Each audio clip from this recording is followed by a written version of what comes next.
자, 이번 시간에는 6.25 전쟁에 대해서 알아보겠습니다. 자, 먼저 전쟁 직전의 상황을 봅시다.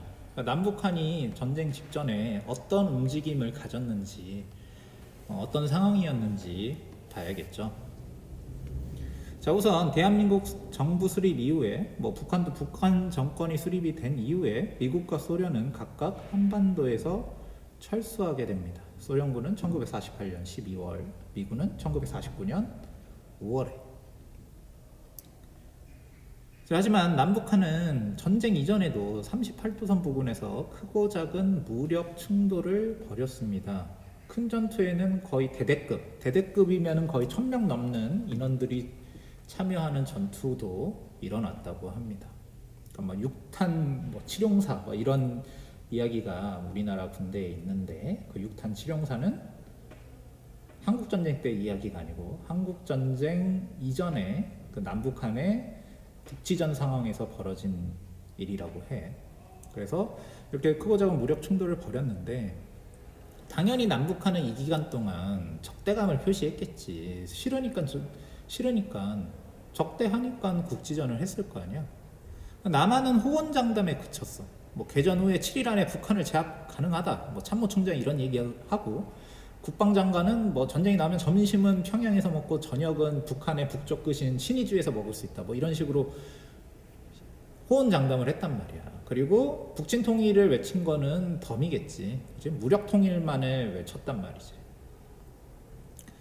근데 북한은 실제 침공을 준비하고 있었던 거야. 우리는 말에 그쳤던 반면 군비 증강 거의 안 되고 있었는데, 미군이 또 지원을 안 해준 것도 있고, 북한은 실제로 전쟁을 일으킬 목적으로 군비 증강을 벌이고 있었다는 거예요.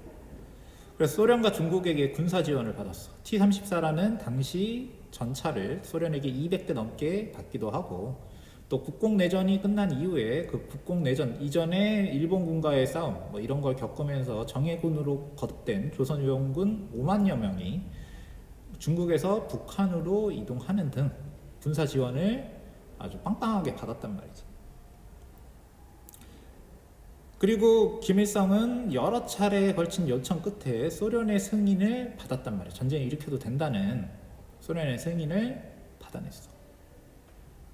그리고 중국 역시 필요할 경우 참전할 것을 약속했는데, 여기서 말하는 필요할 경우는 북한이 전쟁을 일으켜서 승리를 하면 상관없는데, 만약에 남한이 반격을 하든지 미군이 반격을 하든지 해서 북한이 몰리면 그땐 도와주겠다, 이렇게 약속을 했다라는 거예요. 자, 여기에 더해서 또 무슨 일이 벌어지냐면, 미국 국무장관이면 우리나라로 치면 외교부 장관쯤 되는 사람인데, 그 세계 최강대국 미국의 외교부 장관쯤 되는 사람이니까 굉장히 지위가 높겠지. 여하간 이 애치슨이라는 사람이 애치슨 선언이라는 걸 얘기하는데, 이게 미국의 극동 방어선에 대해서 얘기한 거야. 근데 이 애치슨 선언이 북한으로 하여금 전쟁이 일으켜도 미국이 개입하지 않을 것 같다는 인상을 심어주기도 했다라는 거지. 이게 왜 그러냐면, 자, 애치슨 선언은 1951년이 아니고 50년입니다. 1950년 1월 12일. 1950년이야. 1950년 1월 12일에 미국의 국무장관 딘 애치슨이 미국의 동북아시아 방어선을 발표했는데, 보면 알겠지만 우리나라가 쏙 빠져 있단 말이야. 타이완도 빠져 있어. 다시 봐도 우리나라는 빠져 있지. 그래서 이게 북한에게 어떤 시그널을 줬다, 이런 얘기가 있는데, 자, 애치슨 선언과 관계없이 북한이 6.25 전쟁을 일으키긴 했을 거야. 스탈린한테 48번이나 거부당하면서도 49번째 이 허가를 받았기 때문에, 김일성은 전쟁을 일으키겠다는, 전쟁으로 남북한을 통일하겠다는 엄청난 의지가 있었겠지. 그래서 전쟁을 일으켰겠지만, 북한이 전쟁을 개시하는데 적기라는 판단을 주었을 가능성은 이 애치슨 선언이 크지. 타이밍이 너무 절묘했기 때문에 1950년 1월 달에 애치슨 선언이 있었고, 남한이 미국의 극동 방어선에서 빠졌는데 북한이 그해 6월에 전쟁을 일으켰으니까. 대한민국 정부도 이 발언 이후에 미국에게 발언의 진위를 도대체 어떻게 이런 얘기를 하는 거냐 해명할 것을 요구했지만 에치슨은 전혀 회답을 하지 않았지. 그래서 한국전쟁 이후에 에치슨은 이 발언으로 많은 비판을 받았다고 합니다. 욕을 많이 먹었겠지. 근데 에치슨이 어떤 얘기를 했건 북한이 전쟁을 일으키기는 했을 거야. 자, 그래서 6.25 전쟁이 발발하게 됩니다. 우리가 알다시피 1950년 6월 25일 새벽에 북한군이 전면적으로 남침을 감행했고요. 전차를 앞세워서 3일 만에 서울을 차지하고 빠른 속도로 낙동강 일대까지 진출하게 됩니다. 전쟁 발발 후에 3일도 안 지나서 유엔 안전보장이사회는 북한을 침략국으로 규정하고 유엔군 파병을 결의하는데 이 자리에 소련은 불참하게 돼. 소련이 빠진 상태에서 유엔군 파병이 결정되게 되지. 만약에 소련이 있어서 거부권을 행사했다면 일이 복잡하게 돌아갔을 텐데 소련은 안전보상 이사회에 찬성도 반대도 하지 않고 불참하는 걸로 대신했단 말이야. 그래서 이 유엔 안보리 결의로 미국을 비롯한 16개 나라의 유엔군이 참전해서 낙동강 방어선을 이제 얼마 안 남았지 진짜. 이 낙동강 방어선을 국군과 함께 방어하게 됩니다. 여기 있는 이 나라들이 우리나라를 돕기 위해서 유엔군을 파병한 16개 나라라고 해. 자, 이렇게 몰리고 있었던 전황은 변하게 되는데 인천 상륙작전이 결정적인 전황의 변화를 불러일으킨 작전이었어. 자, 아까 봤듯이 전쟁 발발 이후 서울이 함락되고 낙동강 방어선까지 몰렸던 6.25 전쟁의 전황이 메가더 장군이 지휘한 인천 상륙작전으로 순식간에 전세가 역전되다. 자, 우리가 여기에 몰려 있었어. 북한군 여기에 군대가 다 몰려 있었겠지. 이 낙동강 방어선을 뚫기 위해서. 근데 옆구리를 확 때려쳐서 여기를 착 가로막아 버리면 여기 있는 애들은 어때? 갑자기 중간이 확 끊기게 되지. 그래서 이 한 방의 역전이 가능했던 거야. 그래서 유엔군과 국군은 파죽지세로 올라가서 서울을 탈환하고 38도선을 넘어서 평양을 점령하고 압록강까지 진출했는데 이게 인천 상륙작전 이후에 40일도 안 지나서 이렇게 순식간에 진격을 하게 됐다라는 거예요.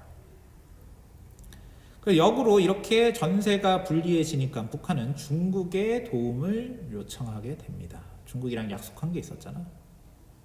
그래서 중국군이 개입하게 되고 다시 유엔군과 한국군은 후퇴하게 되는데, 자, 1950년 말에 중국군이 대규모로 개입하니까 국군과 유엔군은 다시 남쪽으로 후퇴할 수밖에 없었어요. 여기까지 진격을 했는데 인천 상륙작전 이후에 거의 뭐 통일되는 줄 알았겠지.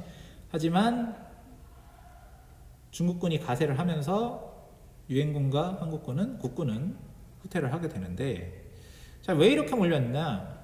중국군의 개입 움직임이 보였어. 중국군이 지금 군대를 집결시키고 있고 포로를 잡으니까 중국말을 하더라. 하지만 미군 지휘부가 당시에 전쟁을 빨리 끝내기 위해서 무모하게 북쪽으로 진격을 계속했고, 이제 11월쯤 되니까 여기도 추운데 그 위에 개마고는 엄청 춥잖아. 그래서 혹한의 산악지대에 유엔군과 국군이 흩어져 있었고, 이 흩어져 있는 군대를 중국군이 영리하게 공격해서 더 이상 버틸 수가 없었던 거지.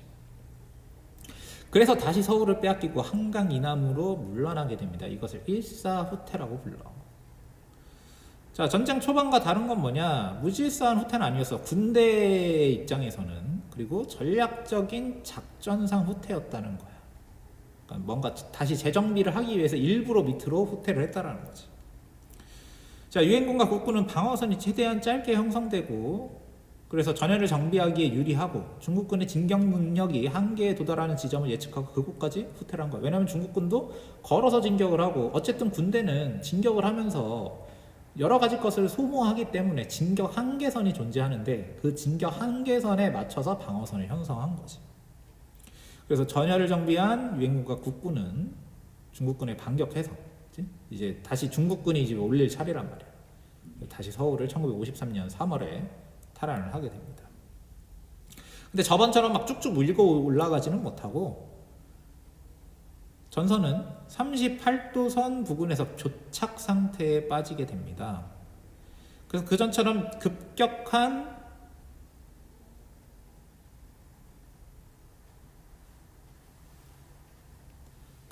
전송 이동이 일어나지 않아. 막 뭐 북쪽으로 확, 지금까지 그랬잖아. 남쪽으로 확 밀고 내려갔다가 북쪽으로 확 밀고 올라갔다가 다시 막 중국군이 밑으로 확 밀고 내려왔다가 다시 반격을 했다가, 근데 38도선 부근까지 가니까 이제 급속한 전송 이동이 없이 팽팽하게 38도선 부근에서 고지전을 벌이는 소모전 양상으로 벌이게 되는 거지. 그래서 이 교착 상태에 빠지게 되니까 이제 결판이 안 나겠다, 정전 협정을 맺어야겠다라고 이제 교정국들이 생각을 하게 되는 거지. 근데 보면 알겠지만 정전 협정 이 체결, 그러니까 정전 협상을 벌이는 기간이 거의 2년이 넘어가. 처음에 그 왔다 갔다 막 격렬하게 벌어진 전쟁이 1년간 지속됐는데 정전 협정을 맺는 기간이 2년이나 됐단 말이야. 문제는 정전 협상을 벌이는 기간 중에도 전투는 계속 벌어지고 있었다는 거지. 자, 1951년 6월에 전쟁이 교착 상태에 빠지게 되니까 소련이 먼저 정전 협정을 제안하게 됩니다. 자, 미국도 받아들이긴 했는데 아까 봤듯이 정전 협정이 2년이나 시간을 끌었는데 왜 어떤 문제들이 있었느냐? 우선 군사 분계선 어떻게 설정하냐는 거야. 이제 새로 영토를 그어야 되는데 다시 옛날 38선으로 돌아가냐 막 이런 식으로 문제가 있었어. 그리고 서로 포로를 수십만 명이나 잡고 있는데 이 포로를 어떻게 송환할 것인가, 이런 송환 방식에 대한 이견이 컸기 때문에 정전협정은 점처럼 합의가 되지 않았습니다. 포로 송환 문제만 봐도 이 공산군과 유엔군 쪽의 의견이 달랐는데 공산군 쪽은 일괄 송환을 요구했어. 그러니까 포로가 기존 국적에 따라서 일괄적으로 송환하는 거야. 북한군으로 있다가 포로가 된 사람은 무조건 북한으로 돌아가고, 중국군에 있다가 포로가 된 사람은 무조건 중국으로 돌아가게 하자, 이게 공산군 쪽의 입장이고, 유엔군과 국군 쪽에서는 자유송환을 주장하는데 이거는 포로가 원하는 곳으로 보내라는 거야. 만약에 내가 북한군 출신으로 갔다가 포로를 잡혔는데 난 자본주의가 좋아, 남한에 남을 수도 있다는 거야. 나는 북한에 가고 싶으면 북한에 가도 돼, 뭐 중국에 가고 싶으면 중국에 가도 돼, 이도저도 아니면 중립국에 가도 돼, 받아주면. 그래서 자기가 원하는 곳으로 갈 수 있게 해주자, 이게 자유송환의 원칙이고 유엔군이 주장한 것이 자유송환 원칙입니다. 이게 합의가 잘 안 됐던 거야. 그래서 정전협정은 2년이나 끌었고 전투는 그동안 지속돼서 수많은 희생자가 발생된다. 그 이전에 발생했던 사상자보다 당연히 이 2년간 발생한 사상자의 숫자가 훨씬 많았겠지. 자, 근데 이 정전 합의가 거의 이루어지려는 찰나에 이승만 정부는 정전에 반대해서, 왜냐하면 무력 통일을 주장했기 때문에 이 전쟁에서 결판을 내야 된다는 거야. 그래서 정전 협정을 깨려는 의도였겠지. 북한 송환에 반대하는 방공 포로를 일방적으로 석방을 하게 됩니다. 근데 이게 말이 석방이지 포로들이 탈주하게 냅둔 거야. 그래서 포로들이 어디로 갔는지도 몰라. 이게 방공 포로 석방인데 1953년 6월이란 말이야. 그러니까 이 모든 나라 다 난리가 났단 말이야. 미국도 난리나 영국도 난리나 뭐 전 세계가 난리가 났단 말이지. 왜냐면 정전협정이 거의 맺어지려는 순간인데 이게 깨질 수도 있으니까. 그래서 분노한 미국은 이승만을 제거할 계획까지 세우기도 해. 이걸 에버레디 작전이라고도 부르는데 미군은 이승만이 필요하기도 했지만 거슬리는 일도 많았기 때문에 제거할까 말까 이런 고민을 엄청 많이 한단 말이야.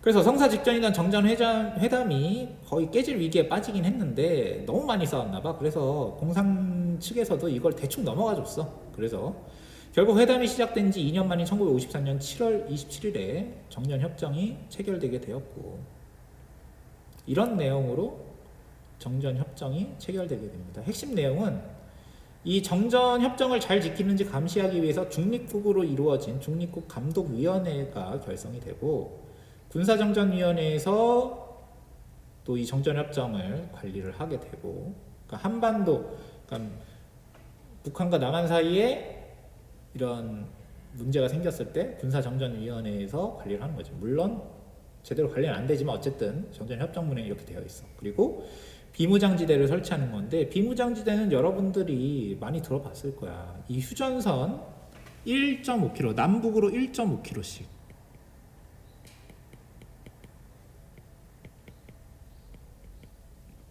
(1마일인데) 우리 킬로미터로 했을 때 1.5km니까 그럼 합치면 어때? 3km지. 이 3km쯤 되는 군인이 절대 안 들어가, 아무도 들어갈 수 없는 지대를 받는 거야. 왜냐면 우발적으로 무력 충돌을 할 수도 있으니까.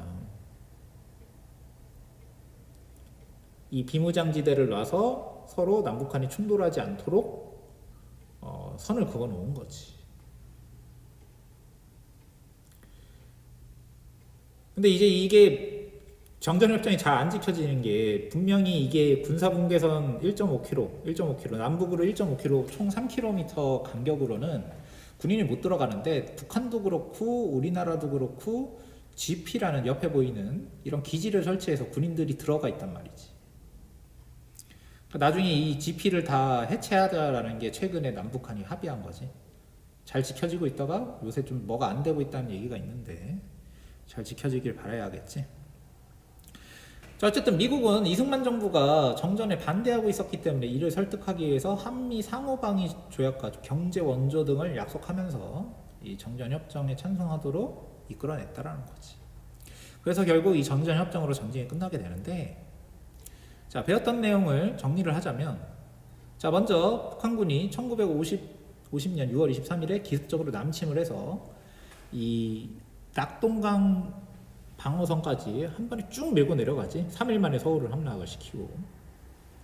그랬는데 유엔군이 개입을 하기로 하고, 그 다음에 메가더가 인천 상륙작전을 벌이면서 한 방에 또 역전을 하게 된단 말이야.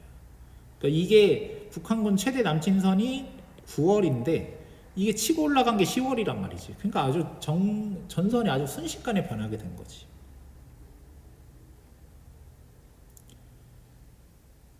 자, 그러다가 아까 얘기했듯이 중국군이 개입하면서 다시 유엔군은 밑으로 몰리게 되었고, 그래서 다시 서울에서 철수하게 되는 1사 후퇴가 벌어지게 돼.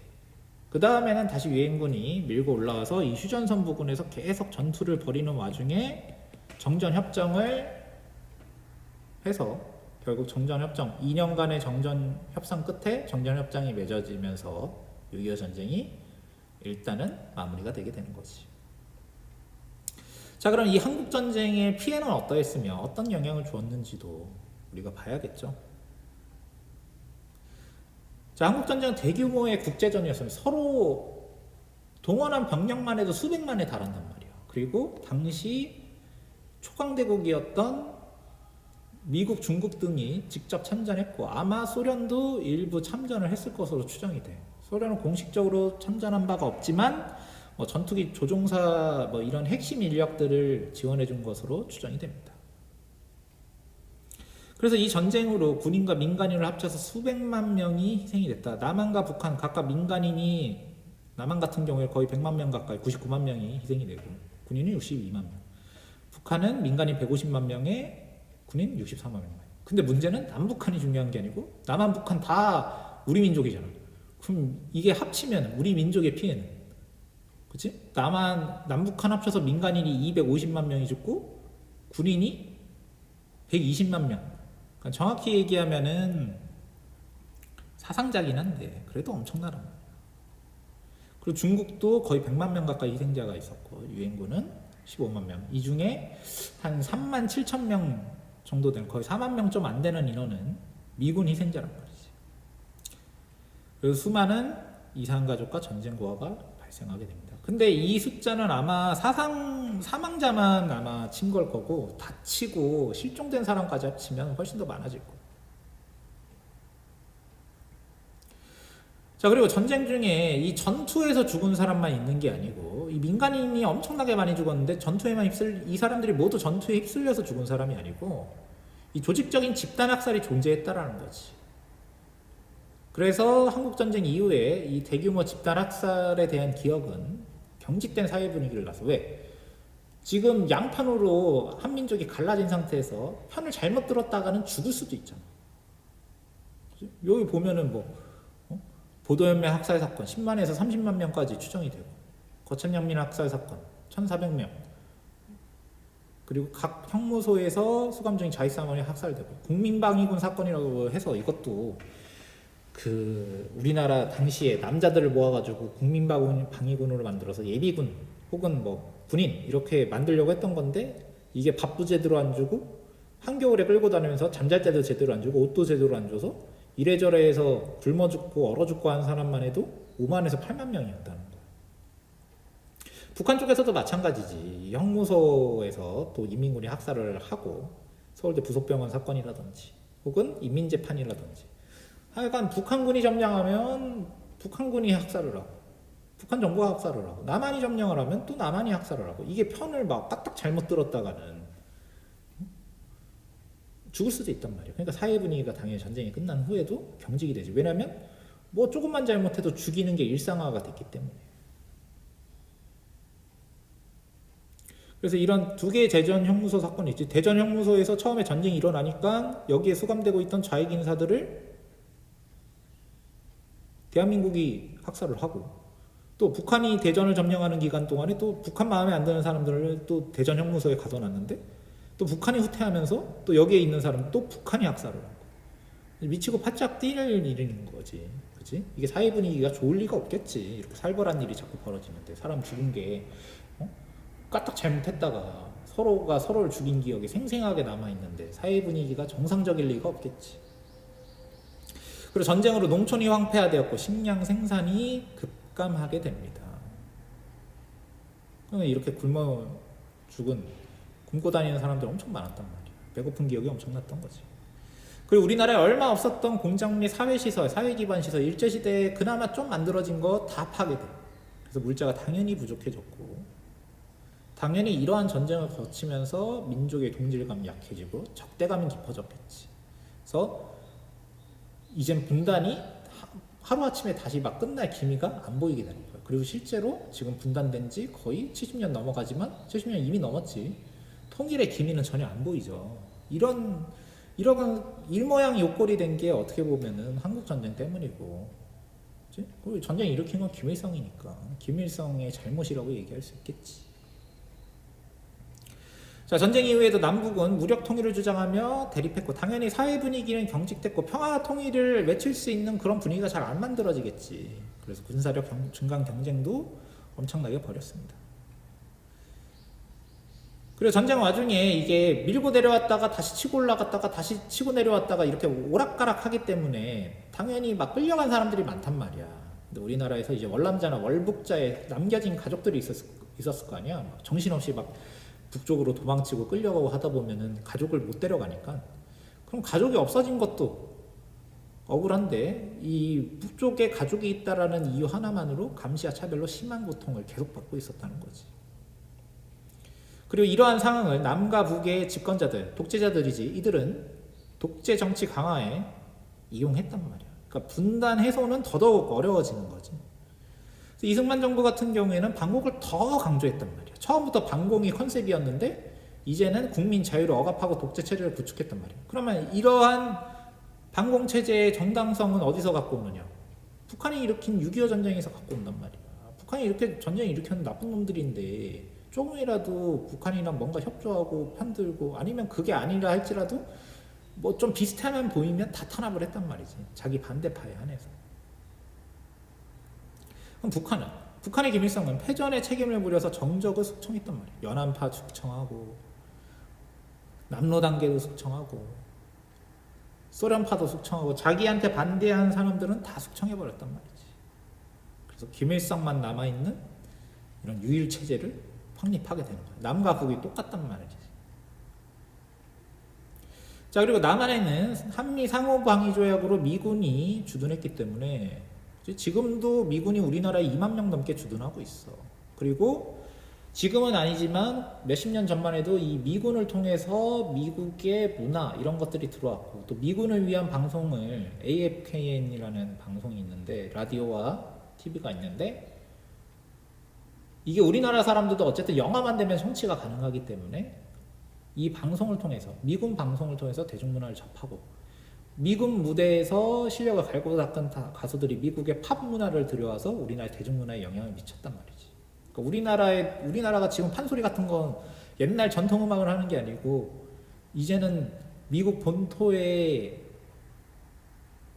진출을 할 정도로 팝 문화를 완벽하게 받아들였는데, 그러한 미국의 대중문화들이 언제 본격적으로 들어왔냐면 한국전쟁 이후에 미군이 대규모로 주둔하면서 이들과의 교류를 통해서 우리나라에 미국 문화가 들어왔다는 거지.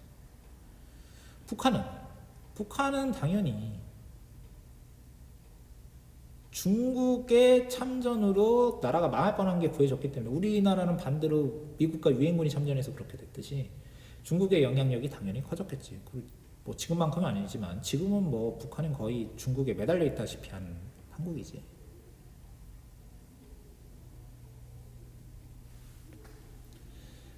그래서 정리하자면 한국전쟁 이후에 막대한 인명피해가 있었고 경제적 타격, 농촌이 황폐화되고 산업 사회시설 기반이 파괴가 됐고 민족의 동질감은 약화됐고 적대감은 더더욱 깊어지고 남과 북의 독재정치는 강화가 되고 남한에서는 미국의 영향력이 강해지고 북한에서는 중국의 영향력이 커지는 이런 결과를 낳았다, 이렇게 얘기할 수 있겠습니다.